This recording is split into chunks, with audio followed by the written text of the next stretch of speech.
Maita uyu musani bamwise Mboso aka karimba kise amepotea kuna ati ibipapuro byakwirakwijwe byanditseho yuko ndi gushakishwa ati nukuri kw'Imana wagira ngo maze icyumweru mbuze abavandimwe banjye bose bahangayitse bose barimo baranshakisha ati nukuri kw'Imana wagira ngo maze ukwezi mbuze ku kazi singiboneka bakibaza ngo umuhungu herereye he yewe na telefone sinitaba bakibaza ngo umuhungu herereye he papa wanje yirirwa mbaza akibaza ngo umuhungu herereye he mama wanje nayo nagarika kurira nawe yirirwa baza ati umuhungu herereye he nyamara icyo batazi ati nukuri kw'Imana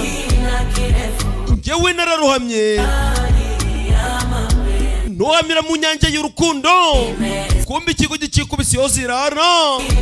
ababyeyi bo bahangayitse disi kuna mudasobwa mugasobanura itani bakagani iri ni rya jambo kurindi ati bujya uyisanditi pule umuhungu warajabu muvuga ko mwabonye muri tanga yewe nta n'imyuka mibi ndiyo mweri kwangiriza umwanya ngo muri kuja mavuzi gakondo uyu mukobwa yatubize ku ishuri ambi miterere micera nimero nca ati yambaye urukundo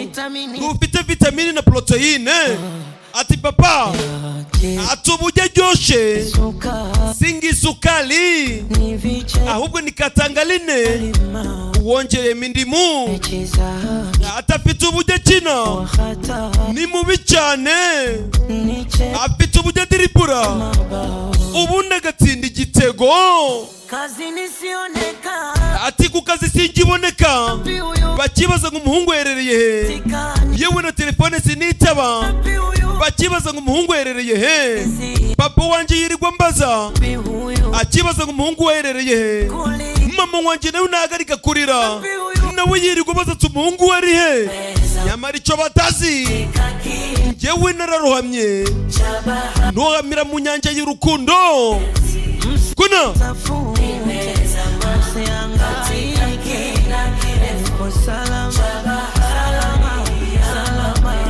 banamwita Mboso litani bakagani reka ngabature abarundi mwese z'umwihariko aberereye Rutana Sosomo aho ngaho kwa Mbeni ati ndatekanye kandi mfite amahoro nimuzigere muza kunshaka mw'ababyeyi banje mwe ikigo gikiri hano n'amagambo yiyanditse ati ndatekanye nimukigere muza kunshaka kuko mfite amahoro garuka kazi ni karangiye